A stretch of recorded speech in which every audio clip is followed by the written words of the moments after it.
Hello friends, ഇവർ വിവാഹിതരായാൽ എന്ന സീരിയലിൻ്റെ ഏറ്റവും പുതിയ എപ്പിസോഡിലെ റിവ്യൂ ആണ് പറയുന്നത്. അങ്ങനെ നമ്മുടെ അച്യുതൻ സത്യൻ്റെ വീട്ടിലേക്ക് വരുവാണ് കേട്ടോ. അപ്പോൾ സത്യനാണെങ്കിൽ ഓടി വന്ന് സ്വീകരിക്കുകയാണ്.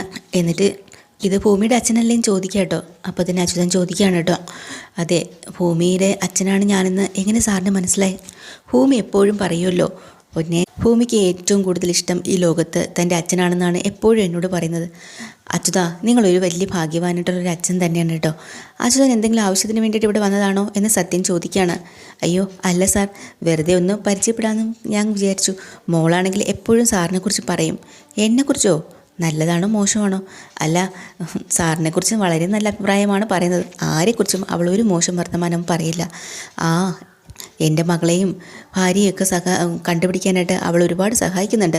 പോരാഞ്ഞിട്ട് ഈ ഇടയ്ക്ക് ഇപ്പോൾ ഒരു ആക്സിഡൻറ്റ് എനിക്ക് സംഭവിക്കാനുള്ളതാണ്. അതിന് പോലും അവൾ എന്നെ രക്ഷപ്പെടുത്തി. അച്യുതനൊരു കാര്യം ചെയ്യും, ഇവിടെ ഇരിക്കുക, ഞാനൊരു ചായ എടുക്കാം. അതോ ഞാനൊരല്പം മദ്യപിക്കും, അങ്ങനെ എന്തെങ്കിലും വേണോ? വേണ്ട വേണ്ട, അതൊന്നും വേണ്ട. പിന്നെ ഞാൻ കുറേ കാലമായി ഈ മദ്യപാനമൊക്കെ തുടങ്ങിയിട്ട് കേട്ടോ, ചെറുതായിട്ട്. കാരണം എൻ്റെ മോളെ കാണാതായതിനു ശേഷമാണ് ഞാൻ ഇങ്ങനെയൊക്കെ തുടങ്ങിയത് എന്ന് സത്യം പറയാണ്.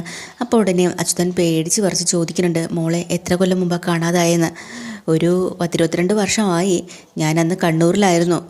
ഓ അത് ശരി. അപ്പോൾ ഇന്ന് ആ മോക്ക് ഒരു 24 വയസ്സെങ്കിലും ആവില്ലേ? 24?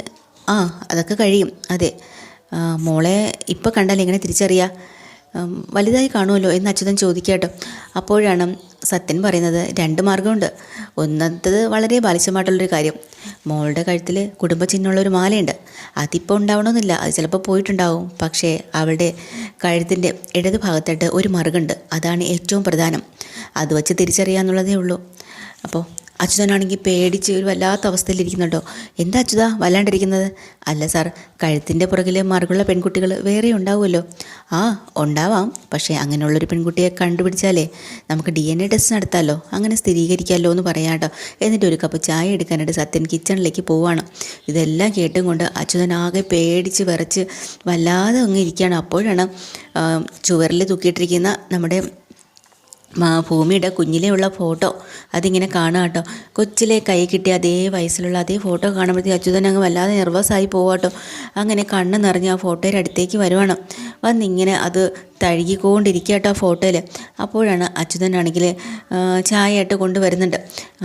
എന്നിട്ട് ആ ഫോട്ടോയെ തൊട്ടിട്ട് സത്യം പറയാണ്, എൻ്റെ മോളെ നോക്ക്, എത്ര സുന്ദരിയായിട്ടാണ് ഇരിക്കുന്നത്. അതെ സാർ.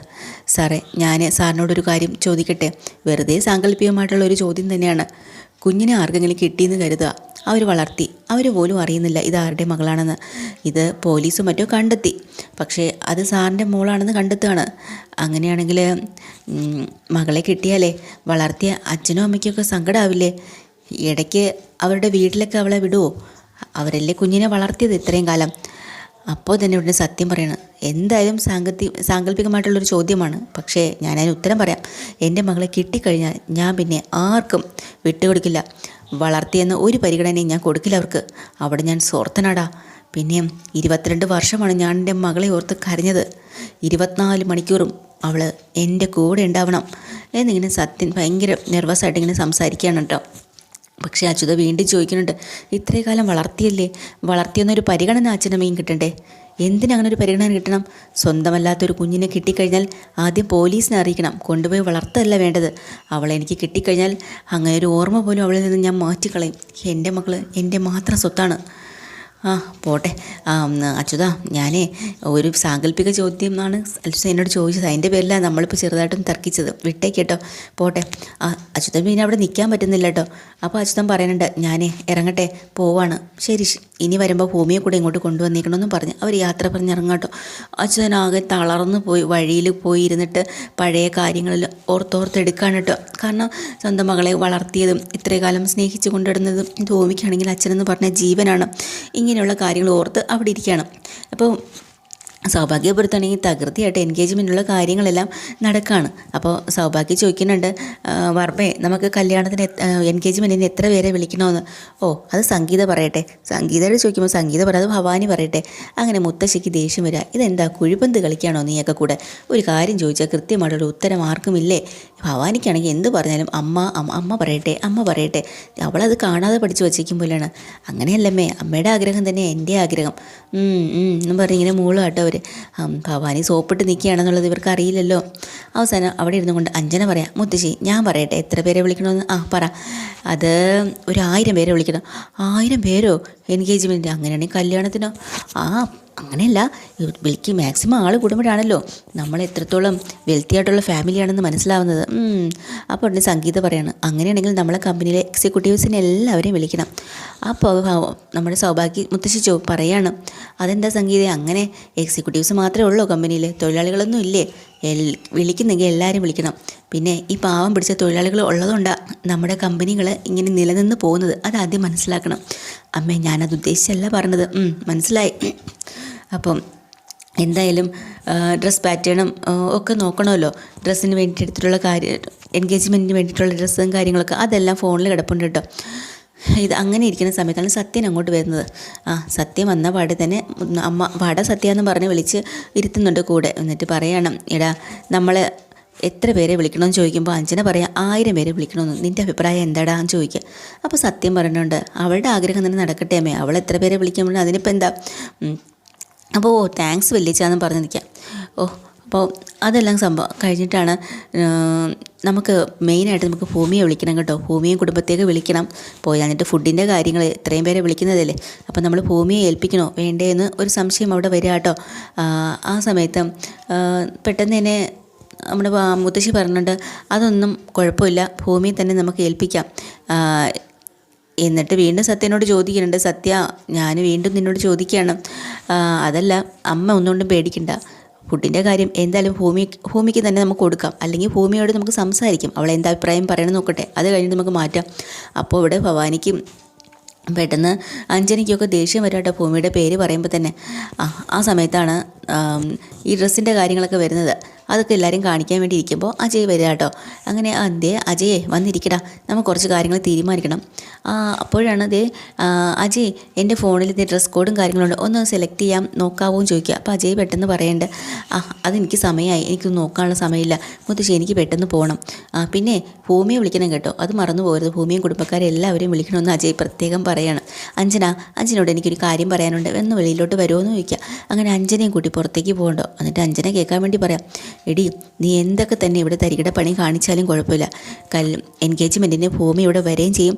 മുത്തശ്ശി പറയുന്ന ആ റിങ് ഞാൻ അവളുടെ കയ്യിൽ അണിയിക്കും, നീ നോക്കിക്കോന്ന്. അതോടുകൂടി അഞ്ജനയുടെ എല്ലാം ദേഷ്യവും ഒക്കെ ആയിട്ട് ഇങ്ങനെ ഭ്രാന്ത് പിടിച്ച് നിൽക്കുകയാണ് കേട്ടോ. അപ്പോൾ ഇതൊക്കെ കഴിഞ്ഞിട്ട് നമ്മുടെ അച്യുതൻ അന്ന് രാത്രി ആകെ തളർന്ന് ഒരു വല്ലാത്ത അവസ്ഥയിൽ മാനസികമായി തളർന്നു പോയല്ലോ. ഒരു മഴ സമയത്ത് വീട്ടിൽ വന്ന് കയറുക കേട്ടോ. സമയം എത്രയായെന്ന് പോലും അറിയണില്ല. അംബികയാണെങ്കിൽ കാത്തു നിൽപ്പുണ്ട്. അപ്പോൾ അംബിക ഓടി വന്നിട്ട് ചോദിക്കണം, അച്ചുവേട്ടാ എന്താ ഇത്രയും താമസിച്ചത്, ഇത്ര താമസിച്ചെന്താ, താമസിച്ചോ, ഇത്രയൊക്കെ സമയമായോ, ഒരു ബോധമില്ലാത്ത പോലെയൊക്കെയാണ് സംസാരിക്കുന്നത് കേട്ടോ. എന്നിട്ട് പറയാം, അച്ചുവേട്ടൻ പോയ കാര്യം എന്തായി? പോയി, ഞാൻ കണ്ടു. അപ്പോൾ ഭൂമിയുടെ അച്ഛനെ കണ്ടു, ആളതാണെന്ന് മനസ്സിലായി, അത് തന്നെയാണ് ഭൂമിയുടെ അച്ഛൻ. അയ്യോ, അങ്ങനെയാണെങ്കിൽ ഭൂമിയെ കൂട്ടിക്കൊണ്ട് പോകാൻ അവർ വരില്ലേ? ഇല്ല, ഞാൻ സമ്മതിക്കില്ല, ഒരു കാലത്ത് ഞാൻ സമ്മതിക്കില്ല. എന്നിട്ട് അച്ചോട്ടാ ആരെന്ന് ഞാൻ പറയില്ല. പിന്നെ അവർക്ക് എങ്ങനെ മനസ്സിലാവും നമ്മുടെ മോളാണെന്ന്? 22 വർഷം മുമ്പ് കണ്ണുകളിൽ നിന്ന് കാണാതായ ഇടത് തോളിലെ കറുത്ത മറക്കുള്ളൊരു പെൺകുട്ടി, അത് തന്നെയാണ് അയാൾ പറയുന്നത്.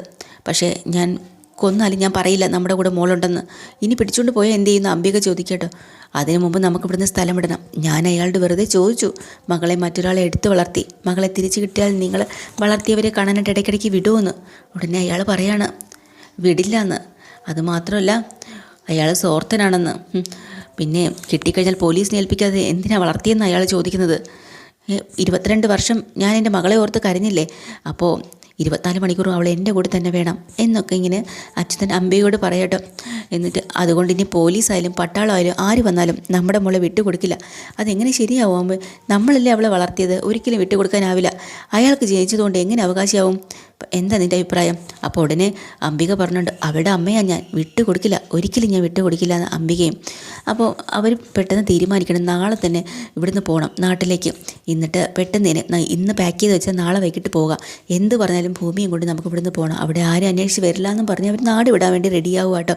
അപ്പോൾ അന്ന് രാത്രി 12 മണി വരെ ഇപ്പോൾ കോഫി ഷോപ്പ് ഉണ്ടല്ലോ, അതുകൊണ്ട് തന്നെ പോകുന്ന വഴിക്ക് സത്യൻ കോഫി കുടിക്കാനായിട്ട് ഭൂമിയുടെ കടയിലോട്ട് കയറിയിട്ടുണ്ട്. ഭൂമിയുടെ അടുത്ത് പറയുന്നുണ്ട്, അച്ഛൻ എന്നെ കാണാൻ വന്നിരുന്നു, വെറുതെ വന്നതാന്ന്. ആഹാ, അച്ഛൻ വന്നിട്ട് എന്നോട് പറഞ്ഞില്ലല്ലോ എന്ന് ഭൂമി. എന്താ, എല്ലാ കാര്യങ്ങളും ഭൂമിയുടെ അച്ഛൻ തുറന്നു പറയുമോ? പിന്നെ എന്ത് കാര്യം ഉണ്ടെങ്കിലും തുറന്നു പറയും. അങ്ങനെ ഭൂമിയും സത്യനും കൂടെ ആ രാത്രി ഒരുപാട് സംസാരിക്കാം കേട്ടോ. അപ്പോൾ സത്യന് സമയം പോകുന്നത് അറിയുന്നില്ല. അത് അവിടെ നിന്ന് ലക്ഷ്മിയോടും പറയാനുണ്ട്. ലക്ഷ്മിയും ഇവളെ കൂടെ സംസാരിച്ച് സമയം പോണ അറിയത്തേയില്ല. പിന്നെ ഞാനൊരു കാര്യം പറയട്ടെ, അച്ഛൻ്റെ വയ്യായികയുടെ കാര്യം വന്ന് പറഞ്ഞിരുന്നില്ലേ, അച്ഛനെ എവിടെയെങ്കിലും നല്ലൊരു ഹോസ്പിറ്റലിൽ ചികിത്സിക്കാൻ കൊണ്ടുപോകണം, അതിന് വേണ്ടുന്ന എല്ലാ സഹായവും ഞാൻ നിനക്ക് ചെയ്തു തരാമെന്ന് സത്യൻ വാക്ക് കൊടുക്കാം കേട്ടോ. അതൊക്കെ കഴിഞ്ഞിട്ട് അന്ന് രാത്രി അവർ പിരിഞ്ഞ് പോയതിന് ശേഷം ലക്ഷ്മിയോട് പറഞ്ഞിട്ടുണ്ട് നമ്മൾ തമ്മിൽ ചേർന്ന് നിൽക്കുന്ന ഒരു ഫോട്ടോയൊക്കെ എടുക്കാനായിട്ട്. അങ്ങനെ ഫോട്ടോയൊക്കെ എടുത്ത് കൊടുക്കുകയാണ്. അത് കഴിഞ്ഞ് വീട്ടിൽ ചെല്ലുമ്പോഴത്തേക്കിനും ഇവിടെ പാക്കിങ്ങും കാര്യങ്ങളൊക്കെ ആണ് കേട്ടോ. നമ്മുടെ CCTV നന്നാക്കാൻ കൊടുത്തിരുന്നില്ലേ വർക്ക്ഷോപ്പിൽ നിന്ന്, അത് കൊണ്ടുവന്നിട്ടുണ്ട്. അപ്പം അത് കാണുമ്പോഴത്തേക്കും സന്തോഷമാവുന്നുണ്ട് കേട്ടോ അച്ഛനും അമ്മയ്ക്കും ഒക്കെ. കാരണം നഷ്ടപ്പെടാൻ പോകുന്ന ഈ വണ്ടി പോലും നന്നാക്കിക്കൊണ്ട് വന്നില്ലേ. അങ്ങനെ അതിൻ്റെ കാശൊക്കെ ഭൂമി നേരത്തെ കൊടുത്തിട്ടുണ്ടായിരുന്നു. അങ്ങനെ അകത്ത് കയറി ഇതിനിടയ്ക്ക് അച്യുതനും അംബികയോട് പറയുന്നുണ്ട്. അംബിക അച്യുതനോട് പറയാണ്, നമുക്ക് അവളുടെ യഥാർത്ഥ അച്ഛൻ ആരാണ് എന്നോട് പറഞ്ഞുകൂടെ? അച്യുതനെ ശരിക്കും പറഞ്ഞാൽ ഭൂമി എവിടെ നിന്നാണ് കിട്ടിയത്? കൃത്യമായിട്ടുള്ള കാര്യം അംബികയ്ക്കും അറിയില്ല കേട്ടോ. അങ്ങനെ അംബിക കിണ്ടി ചോദിക്കുമ്പോൾ അച്യുവിന് ദേഷ്യം വരും കേട്ടോ. അച്യുതൻ പറയുന്നുണ്ട്, നീ അതൊന്നും അറിയേണ്ട ആവശ്യമില്ല, നമ്മുടെ മോളാണ്, എനിക്ക് കളഞ്ഞു കിട്ടിയൊന്നുമല്ല, വേറെ ആർക്കുള്ളതുമല്ല. അല്ല, ഞാൻ വേറൊന്നും കൊണ്ട് ചോദിക്കുന്നതല്ല. ഇവളെ നമുക്കിപ്പോൾ കയ്യിൽ കെട്ടി നമ്മൾ വളർത്തി ഒക്കെ ശരിയാണ്. പക്ഷേ യഥാർത്ഥ അച്ഛനെ അമ്മയുടെ മുമ്പിൽ നമ്മൾ നാളെ ദുഷ്ടകഥാപാത്രങ്ങളാവില്ലേ? വളർത്തിയ നമ്മളോ? അതുകൊണ്ടാണ് ഞാൻ ചോദിച്ചത്. ഒരിക്കലും ദുഷ്ടകഥാപാത്രങ്ങളാവില്ല, നമ്മൾ തന്നെ അവളെ വളർത്തിയത്, ആർക്കും നമ്മളത് വിട്ടുകൊടുക്കില്ല എന്നൊക്കെ പറഞ്ഞ് അംബികയെ ഒന്ന് സമാധാനിപ്പിക്കണം കേട്ടോ. അവളെ ഇനിയിപ്പോൾ പോവാൻ സമ്മതിക്കുമെന്ന് എനിക്കറിയില്ല. അച്ചുവേട്ടൻ്റെ ചികിത്സയും കാര്യങ്ങളൊക്കെ ഇല്ലേ? ഉണ്ട്. നാളെ ഞാൻ ഡോക്ടറെ കാണാൻ പോകുന്നുണ്ട്. ഡോക്ടറോട് അൾസറിൻ്റെ മരുന്നും കാര്യങ്ങളും വാങ്ങണം, എന്നിട്ട് നാട്ടിലേതെങ്കിലും ഡോക്ടറെ കാണിക്കാനായിട്ട് എഴുതി വാങ്ങണം.